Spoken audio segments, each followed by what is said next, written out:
మహిళల్ని మోసం చేయడమే పనిగా పెట్టుకున్నాడు చంద్రబాబు నాయుడు కూటమి ప్రభుత్వం.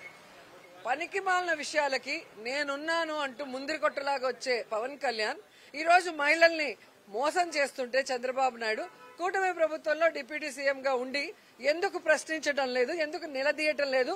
మీ మేనిఫెస్టోలో నువ్వు చంద్రబాబు నాయుడు కలిసే కదా సంతకం పెట్టారు, కలిసే కదా ఫోటో పోజులు ఇచ్చారు. మరి ఈ రోజు దాంట్లో ఉన్నవి చేయనప్పుడు మరి ఎందుకు ప్రశ్నించడం లేదు?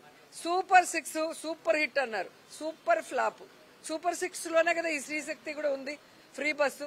మరి ఏం అమలు చేశారు? ఇన్ని కోతలు పెట్టి ప్రజల్ని మహిళల్ని మోసం చేసే విధంగా ముందుకెళ్తున్నారు.